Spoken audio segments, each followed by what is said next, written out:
بسم اللہ الرحمن الرحیم۔ السلام علیکم۔ بچپن میں باپ کے انتقال کے بعد ماں نے ہمیں اکیلے اپنے سر پہ پالا تھا اور ہماری ضروریات و خواہشات پوری کرنے میں کوئی کمی نہیں چھوڑی تھی۔ ماں ہماری خاطر کئی گھروں میں کام کرتی۔ میں ماں کا سب سے لاڈلا اور احساس کرنے والا بیٹا تھا۔ مجھے اچھا نہیں لگتا تھا کہ ماں طرح طرح کے لوگوں کے پاس کام کرنے جاتی ہے، لیکن میری مجبوری تھی۔ ماں چاہتی تھی میں پڑھ لکھ کر بڑا آدمی بنوں اور اپنے بہن بھائیوں کا اچھے سے خیال رکھ سکوں۔ ہم 4 بہن بھائی تھے، جن میں پہلا نمبر میرا اور اس کے بعد مزید 2 چھوٹے بھائی اور سب سے چھوٹی ایک اکلوتی بہن تھی۔ ہم چاروں ہی بہن بھائی ممتا کے سائے میں پل رہے تھے کہ ہماری زندگی میں اچانک سے خزاں رسیدہ موسم کی شروعات ہوئی۔ جب میں نے کالج میں داخلہ لیا تو اماں بھی بیمار پڑ گئیں اور علاج کے لیے زیادہ پیسے نہ تھے، اس لیے معمولی بیماری بھی بڑھ کر زیادہ ہو گئی اور جلد ہی ماں وفات پا گئی۔ اس طرح چھوٹے بہن بھائیوں کی ذمہ داری بھی مجھ پر آ گئی۔ اب ماں اور باپ دونوں کا پیار میں نے ہی ان کو دینا تھا۔ کم عمری میں مشکل حالات نے مجھے بہت ذمہ دار اور نرم دل بنا دیا تھا۔ میں پڑھائی کے ساتھ ساتھ ہی ورک شاپ پر کام سیکھنے لگا اور ورک شاپ کا مالک اچھا انسان تھا۔ اس نے مجھے تھوڑے پیسے بھی ساتھ ہر مہینے دینے شروع کر دیے اور یوں میرا اور میرے چھوٹے بہن بھائیوں کا گزر بسر اچھے سے چلنے لگا۔ میں جیسے تیسے کر کے کالج کی تعلیم مکمل کی، اس سے آگے تعلیم کا سلسلہ جاری نہ رکھ سکا اور ورک شاپ میں ہی کام بھی شروع کر دیا۔ چونکہ اب میں کام سیکھ چکا تھا اور استاد مجھ سے مطمئن تھا تو اس نے مجھے پوری ورک شاپ کا انچارج بنا دیا۔ میں دن رات محنت کرتا، جبکہ میں اپنے چھوٹے بہن بھائیوں کو اعلیٰ تعلیم دلوانا چاہتا تھا۔ اسی مقصد کے لیے میں نے دوسری نوکری بھی تلاش لی اور 2 نوکریاں کرتا۔ ورک شاپ کے مالک کی بیٹی بھی تھی جو کہ اکثر ہی ہمارے لیے کھانا لے کر آتی تھی۔ وہ بہت باتونی لڑکی تھی۔ اس کی ہر وقت پٹر پٹر چلتی زبان سے مجھے سخت کوفت ہوتی، لیکن وہ لڑکی میرے چھوٹے بہن بھائیوں کی دوست بن گئی اور اکثر ہی ہمارے گھر جانے لگی۔ مجھے وہ لڑکی ذرا ایک آنکھ نہ بھاتی کیونکہ وہ ضرورت سے زیادہ بولتی تھی۔ مگر کچھ عرصے بعد استاد نے یہ بات کہہ کر مجھے حیرت میں ڈال دیا کہ وہ میری شرافت اور ایمانداری سے بہت متاثر ہوا ہے، اس لیے اپنی بیٹی کی شادی مجھ سے کرنا چاہتا ہے۔ میں نے سوچا انکار کر دوں، لیکن اس لڑکی میں زیادہ بولنے کے علاوہ کوئی اخلاقی برائی نہیں تھی، اس لیے جلد ہی میں نے اس رشتے کے لیے رضامندی دے دی اور جلد ہی میری اس سے شادی ہو گئی۔ میری شادی کے بعد استاد وفات پا گیا اور وہ چھوٹی سی ورک شاپ مجھے سونپ گیا۔ اب اس ورک شاپ کا کاریگر اور مالک میں ہی تھا۔ میں نے دن رات اس ورک شاپ پر اتنی محنت کی کہ دیکھتے ہی دیکھتے چھوٹی سی ورک شاپ ایک بڑی فیکٹری میں بدل گئی اور سینکڑوں لوگ ہمارے پاس ملازمت کرنے لگے۔ سینکڑوں لوگوں کا رزق اس فیکٹری سے جڑ گیا تھا۔ میں تیزی سے اپنی کامیابی کی سیڑھیاں چڑھتا جا رہا تھا، لیکن اس سارے عرصے میں جس چیز کی کمی مجھے شدت سے محسوس ہوئی وہ ہماری اولاد کی تھی۔ شادی کو کچھ سال گزر چکے تھے اور اب تک ہماری کوئی اولاد نہ ہوئی تھی۔ جوان اور خوبصورت بیوی کے ساتھ میں بھی ایک مکمل مرد تھا، لیکن ہماری اب تک کوئی اولاد نہ ہونے کی معقول وجہ سامنے نہیں آئی تھی۔ اس بات کو لے کر اب میں اور میری بیوی اکثر جھگڑنے لگے تھے۔ اس کا کہنا تھا کہ اسے اب اولاد چاہیے۔ میں کاروبار میں مصروف ہو کر اسے اور گھر کو وقت کم دیتا ہوں اور ہمیں ڈاکٹر سے علاج کروانا چاہیے، جس کے لیے میں تیار نہیں تھا کیونکہ مجھے اللہ پر پوری امید تھی، وہ جلد ہی ہمیں اولاد کی نعمت سے ضرور نوازتا۔ لیکن میری بیوی کی ضد جیت گئی اور ہمیں ہسپتال جانا ہی پڑا۔ ڈاکٹر نے ہم دونوں کے کچھ ضروری ٹیسٹ کیے اور رپورٹ آنے کے لیے 1 ہفتے کا وقت دیا۔ ہم دونوں نے یہ ہفتہ بہت بے صبری سے گزارا اور 1 ہفتے بعد جب ہم دوبارہ ڈاکٹر کے پاس گئے تو اس نے یہ خبر سنا کر میرے قدموں تلے سے زمین ہی کھینچ لی کہ میں بانجھ ہوں۔ مجھ میں باپ بننے کی صلاحیت سرے سے ہی نہیں ہے۔ میرے لیے اس بات پر یقین کرنا مشکل تھا، لیکن حقیقت کو جھٹلایا نہیں جا سکتا تھا۔ مجھے اس دن احساس ہوا کہ مکمل شخصیت کے ساتھ ادھورا پن کس قدر تکلیف دہ ہوتا ہے۔ ہم دونوں میاں بیوی چپ چاپ گھر آ گئے۔ کچھ دن تو خاموشی سے گزرے، لیکن ایک رات بیوی نے مجھ سے کہا کہ وہ ایک بانجھ مرد کے ساتھ نہیں رہنا چاہتی، میں اسے طلاق دے دوں۔ میں اس کی بات سن کر سٹپٹا کر رہ گیا۔ اسے سمجھانے کی کوشش کی کہ آج کے جدید دور میں بانجھ پن کے کئی جدید علاج آ چکے ہیں، ہم جلد ہی کوئی اچھا ڈاکٹر دیکھ کے علاج کروا لیں گے، لیکن وہ اپنے ارادے کی پکی تھی۔ اس نے مجھے کہا کہ اگر میں اسے خاموشی سے طلاق دے دوں تو وہ یہ بات کسی کو نہیں بتائے گی، ورنہ وہ پوری دنیا کے سامنے مجھے بدنام کر دے گی۔ میں اپنے چھوٹے بہن بھائیوں کو اس معاملے کی بھنک تک نہیں لگنے دینا چاہتا تھا، اس لیے اپنی بیوی کو خاموشی سے طلاق لکھ کر دے دی اور وہ اپنا سامان سمیٹ کر گھر سے چلی گئی۔ جب میرے بہن بھائیوں کو ہماری علیحدگی کا علم ہوا تو ان سب نے وجہ جاننے کی بہت کوشش کی، مگر میں نے سچ نہیں بتایا اور یہی کہا کہ وہ اکیلی رہنا چاہتی تھی، میرے ساتھ خوش نہیں تھی۔ طلاق کے بعد طرح طرح کی چہمگوئیاں ہوئیں، لوگوں نے خود سے بہت اندازے لگائے، مگر میں نے یہ کڑوا سچ کسی کو بتانے کی ہمت نہیں کی۔ طلاق سے بڑا دھچکا مجھے اپنے بانجھ پن کی خبر سن کر لگا تھا کہ اب سے میں ہمیشہ ایک نامکمل مرد کی حیثیت سے اس معاشرے کا حصہ بن کر رہوں گا۔ میں خاموشی سے اپنی زندگی کی گاڑی کو دھکیلنے لگا تھا کہ 1 سال بعد میری سابقہ بیوی پھر آ پہنچی اور مجھ سے مطالبہ کرنے لگی کہ مجھے جائیداد میں آدھے سے زیادہ حصہ چاہیے۔ اسے یہ لگتا تھا کہ یہ سب کاروبار میں نے اس کے باپ کی محنت پر کھڑا کیا ہے اور اس میں زیادہ حصہ اب اسی کا ہے۔ میں نے اسے حصہ دینے سے انکار کر دیا اور کہا کہ وہ عدالت کا دروازہ کھٹکھٹائے۔ وہ عدالت جا پہنچی اور مجھ پر کیس کر دیا، لیکن میں جانتا تھا عدالت اسے اس کی زمین کا ہی حصہ دے گی۔ اسے میری دور اندیشی سمجھیں یا اچھی قسمت کہ جب میں اپنی فیکٹری کی جگہ منتخب کر رہا تھا میں نے استاد کی ورک شاپ والی جگہ کو اس میں نہیں ڈالا تھا، اور ورک شاپ کا وہ حصہ آج بھی فیکٹری کے ساتھ ویسے ہی پڑا تھا۔ اس لیے عدالت نے میری سابقہ بیوی کو بتایا کہ اسے اس کے باپ کے حصے کی ہی زمین ملے گی۔ اب میری بیوی کو احساس ہوا کہ عدالت جا کر بھی وہ کچھ حاصل نہیں کر سکی۔ اس نے پینترا بدل کر مجھ سے کہا کہ جو بات دنیا بھول چکی ہے وہ پھر سے یاد کروائے گی اور سب کو بتا دے گی کہ مجھ میں اولاد پیدا کرنے کی صلاحیت ہی نہیں۔ اس نے میری دکھتی رگ پر ہاتھ رکھ دیا تھا۔ میں نے اس کا منہ بند رکھنے کے لیے ایک معقول رقم اور اس کے باپ کا حصہ اسے دے کر سر پر سے ٹالنے والی کی تھی۔ مجھے اب اپنے چھوٹے بہن بھائیوں کی شادی کی بھی فکر تھی، اس لیے میں نے ان سے بات کرنا چاہی۔ اسی مقصد کے لیے ایک دن میں دفتر سے جلدی فارغ ہو کر گھر کی طرف جانے لگا تو راستے میں مجھے ایک کیفے کے اندر اپنا چھوٹا بھائی بیٹھا ہوا نظر آیا۔ لیکن جس بات نے مجھے حیرانی میں مبتلا کیا وہ میرے چھوٹے بھائی کے ساتھ بیٹھی ہوئی میری ہی سابقہ بیوی تھی۔ دونوں ہنس ہنس کر ایسے باتیں کر رہے تھے جیسے ان کے درمیان برسوں سے آشنائی ہو، ان کا رشتہ سالوں پر محیط ہو۔ میں یہ منظر دیکھ کر دنگ رہ گیا اور گھر آ کر اپنے بھائی کا انتظار کرنے لگا۔ کچھ ہی دیر بعد جب وہ گھر آیا تو میں نے اس سے آج کیفے میں جانے کے متعلق پوچھ لیا۔ پہلے تو وہ صاف مکر گیا، لیکن جب میں نے اسے کہا کہ میں اسے کیفے میں کسی کے ساتھ بیٹھے ہوئے دیکھ چکا ہوں تو پھر اس نے سچ اگل دیا اور بتایا کہ وہ میری سابقہ بیوی ایک دوسرے کو پسند کرتے ہیں۔ مجھے یہ جان کر سخت حیرت ہوئی۔ مجھے لگا میری سابقہ بیوی کی یہ اب کوئی نئی چال ہے، وہ اب میرے چھوٹے بھائی کے ذریعے کچھ نیا سوچے ہوئے ہے۔ میں نے اپنے بھائی کو اس سے ملنے سے روک دیا۔ میرے منع کرنے کا میرے چھوٹے بھائی پر کچھ خاص اثر نہ ہوا تھا۔ وہ ایک دن میرے پاس دوبارہ آیا۔ اس نے مجھے کہا کہ وہ اسی لڑکی سے شادی کرنا چاہتا تھا۔ میرے لیے یہ دھچکا سابقہ دھچکوں سے بھی زیادہ تھا۔ میں نے اپنے بھائی کو سمجھانے کی کوشش کی کہ وہ ٹھیک لڑکی نہیں ہے، اسی لیے میں نے اسے چھوڑا تھا، لیکن میرے بھائی نے یہ جواب دے کر میری زبان ہی تالو سے چپکا دی کہ میں اپنی خامی کو اس کے کردار پر ڈالنے کی کوشش کر رہا ہوں۔ وہ اچھی لڑکی تھی، میں اسے اولاد نہیں دے سکتا تھا، اسی لیے اسے زندگی سے نکال دیا اور اب کردار کشی کر رہا ہوں۔ اپنے بھائی کے منہ سے ایسے الفاظ سن کر میں بھونچ کا رہ گیا اور ایک لفظ بھی اور نہیں کہا۔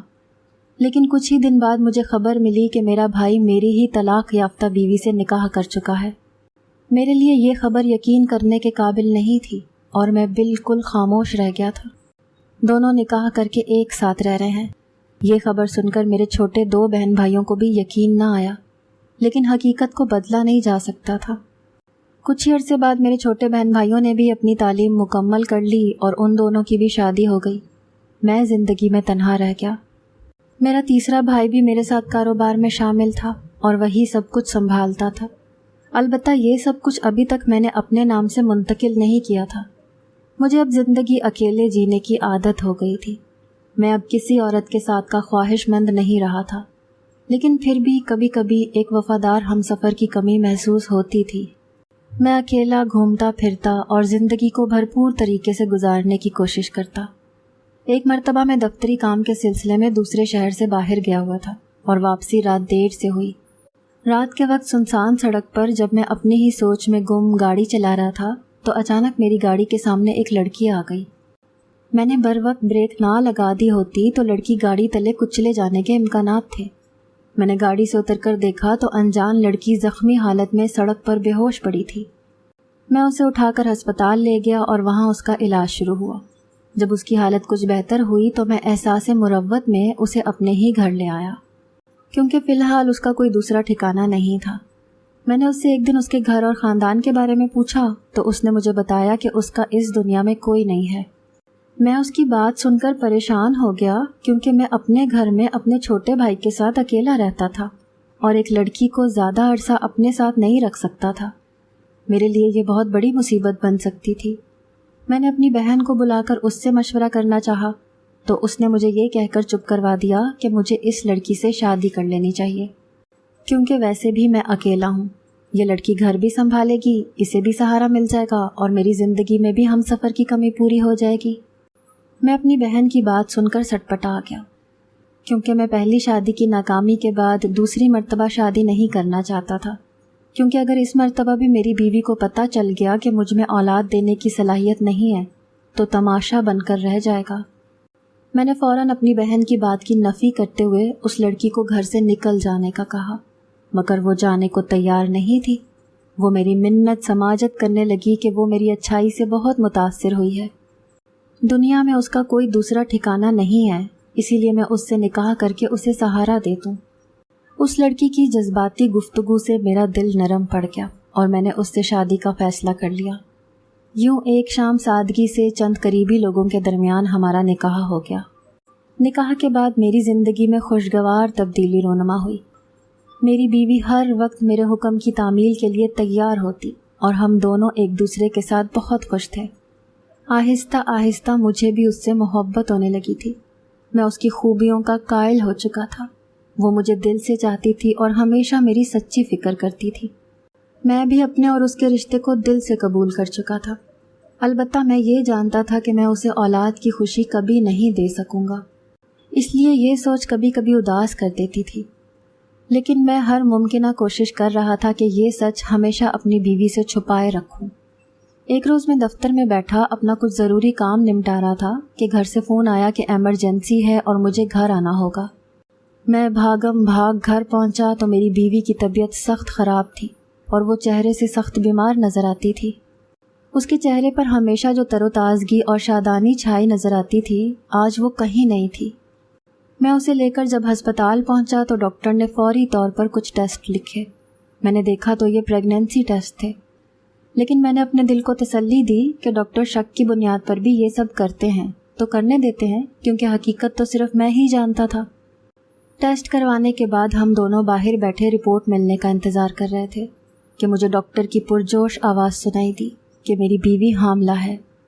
یہ بات سن کر جہاں دنیا کے زیادہ تر مردوں کے پاؤں خوشی سے زمین پر نہیں ٹکتے، وہیں میرے پیروں تلے سے زمین نکل چکی تھی۔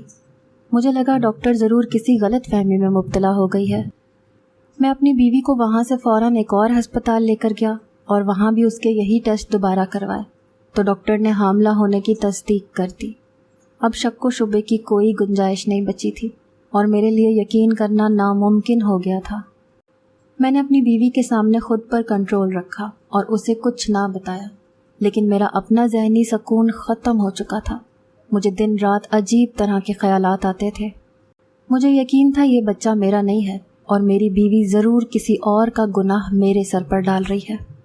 میرے دماغ میں وہ تمام مناظر گھومنے لگے جب مختلف اوقات میں میری بیوی میرے ہی چھوٹے بھائی کے کمرے میں کھانا لے کر جاتی تھی اور دن بھر میں زیادہ وقت تو وہ گھر پر اکیلی ہی رہتی تھی۔ کیا پتہ یہ دونوں ہی مل کر مجھے بیوقوف بنا رہے ہوں۔ میں اپنی بیوی اور بھائی پر شک کرنے لگا تھا، کیونکہ میں بانجھ تھا اور یہ اولاد میری نہیں تھی۔ 9 مہینے میں نے اسی اذیت میں گزارے اور ایک بار بھی اپنی بیوی سے سچ سننے اور سچ جاننے کی کوشش نہ کی۔ میں نے فیصلہ کر لیا تھا کہ جب وہ ٹھیک ہو جائے گی تو اسے اور اپنے بھائی کو گھر سے نکال دوں گا اور خود ہمیشہ ہمیشہ کے لیے کہیں دور چلا جاؤں گا۔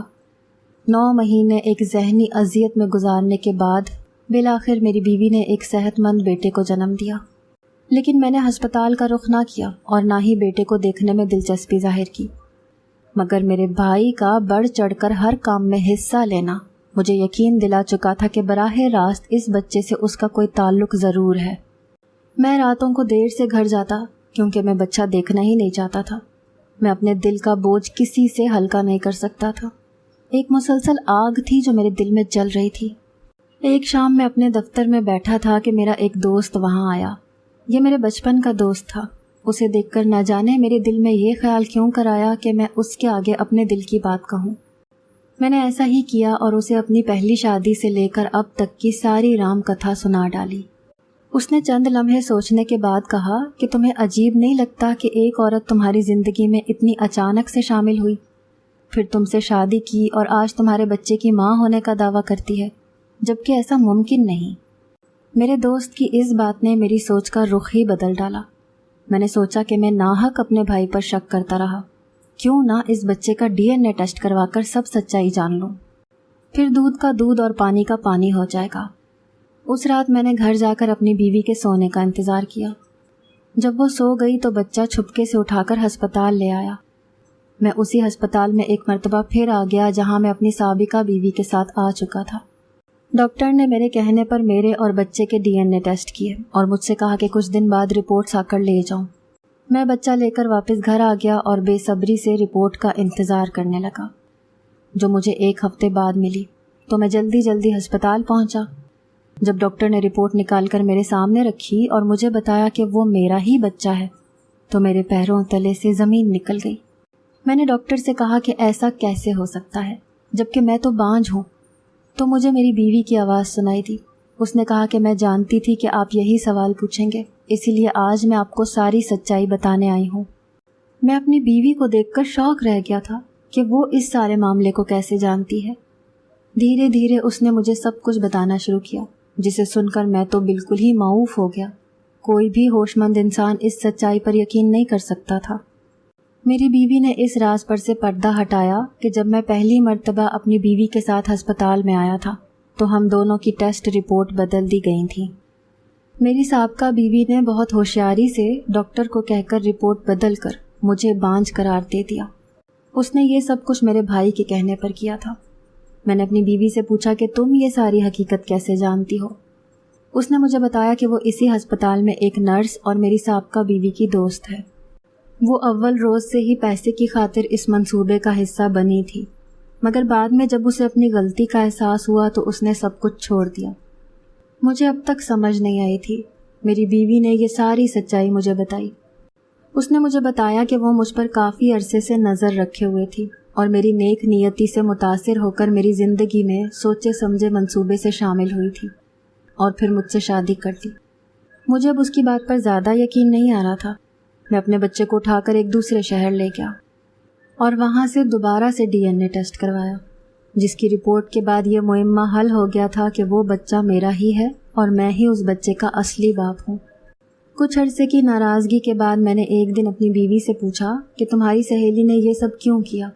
تو اس نے مجھے یہ بتا کر مزید حیران کر دیا کہ یہ سب کچھ وہ میرے چھوٹے بھائی کے کہنے پر کرتی رہی۔ اصلی منصوبہ اسی نے بنایا تھا اور وہ ہمیشہ اولاد نہ پیدا ہونے کے لیے دوائیاں مجھ سے ہی لے کر جاتی تھی، مگر زیادہ عرصہ میں نے اس کا ساتھ نہیں دیا۔ مجھے اپنی بیوی سے سچائی جان کے اندازہ ہوا کہ وہ دونوں اول روز سے ہی ایک دوسرے کو پسند کرتے تھے اور استاد نے اپنی بیٹی کو مجھ سے شادی پر مجبور کیا، جس کے بعد میرے بھائی اور میری سابقہ بیوی نے یہ انتہائی قدم اٹھایا۔ کاش اس وقت استاد نے اپنی بیٹی کو اس طرح سے مجبور نہ کیا ہوتا تو آج حالات اس کے موافق چل رہے ہوتے۔ میں نے اپنے بھائی اور اس کی بیوی کو معاف کر دیا تھا کیونکہ میں بچپن سے ہی اپنے بہن بھائیوں کو اولاد کی طرح پالا تھا، اور کوئی باپ اپنی اولاد سے کتنے دن دور رہ سکتا تھا۔ لیکن شاید میں نے پیار و محبت میں کہیں کمی کر دی تھی جو لوگ کبھی مخلص نہ ہو سکے۔ ایک دن میں شہر سے باہر گیا ہوا تھا اور ایسے میں میری بیوی کی کال آئی۔ وہ بہت گھبرائی ہوئی تھی اور رو رہی تھی۔ اس نے مجھے بتایا کہ ہمارا بیٹا غائب ہے، کوئی اسے گھر سے اٹھا کے لے گیا ہے۔ میں نے اسے تسلی دی اور جلد واپسی کی راہ لی۔ گھر پہنچ کر میں نے پولیس کو اطلاع کی۔ پولیس نے کہا کہ بچہ اگر اغوا ہوا ہے تو تاوان کے لیے فون ضرور آئے گا۔ میں بے چینی سے اغوا کاروں کے فون کا انتظار کرنے لگا۔ میرا دل اپنے بچے کی جدائی میں بہت بے چین تھا اور میں جلد سے جلد اسے واپس لانا چاہتا تھا۔ آخر کار 3 راتوں کے بعد اغوا کاروں کا فون آیا اور انہوں نے مجھ سے تاوان کی بڑی رقم کا مطالبہ کیا، جو کہ میں انہیں خوشی خوشی دینے پر راضی ہو گیا۔ میں جانتا تھا وہ لوگ مجھے کہیں گے کہ پولیس کو شامل نہ کیا جائے اور خاموشی سے آنا۔ میں نے اس بات کا خیال رکھا اور رقم لے کر اکیلے گیا اور مطلوبہ جگہ پر رکھ کر واپس آ گیا۔ رقم لینے کے بعد بھی میرا بیٹا جب واپس نہیں آیا تو ایک مرتبہ پھر میں نے پولیس کو کمپلین کی اور انہیں سب سچ سچ بتا دیا۔ پولیس نے اس مرتبہ کارروائی تیز کر دی اور بالآخر اغوا کاروں کو ڈھونڈ نکالا، جس کے ساتھ ہی ایک دل دہلا دینے والی خبر بھی سامنے آئی۔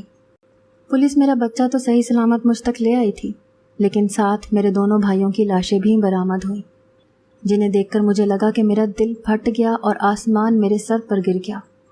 پولیس نے اس معاملے کی سنجیدگی سے تحقیق کی تو پتہ چلا کہ میرے بھائیوں نے میری دولت کا بڑا حصہ حاصل کرنے کے لیے میرے ہی لختے جگر کو اغوا کرنے کا منصوبہ بنایا اور اسے گھر سے اٹھا لیا۔ وہ اپنے اس منصوبے میں کامیاب بھی ہو جاتے اگر اس پیسے پر ان کے درمیان جھگڑا نہ ہوا ہوتا جو اس دن میں نے تاوان کے نام پر دیا تھا، لیکن دونوں کے گلے کا پھندا وہی پیسہ بن گیا جس کی خاطر یہ سب کچھ کیا تھا۔ میں اکثر سوچتا تھا کہ نہ جانے بچپن میں تربیت کرتے ہوئے ایسی کون سی کمی کرتی تھی جو بعد میں بھی ہر قدم پر میرے لیے پچھتاوے اور اذیت کا باعث بنی رہی۔ ابھی میں اپنے بھائیوں کے غم سے نہ نکلا تھا کہ کچھ ہی عرصے بعد میرے چھوٹے بھائی کی بیوی، میری سابقہ اہلیہ، آ کر اپنے دونوں بچوں کو میرے حوالے کر گئی کہ وہ تیسری شادی کرنے لگی ہے اور اپنے بھائی کی اولاد سنبھالنا میرا فرض ہے۔ میں نے وہ بچے خوشی خوشی قبول کر لیے اور میں ان کی ایسی تربیت کرنا چاہتا تھا کہ وہ اپنے ماں باپ جیسے کبھی بھی نہیں بننا چاہے۔ اگر آپ کو ہماری آج کی کہانی پسند آئی ہے تو اسے لائک کریں، شیئر کریں اور چینل کو سبسکرائب کرنا مت بھولیے گا۔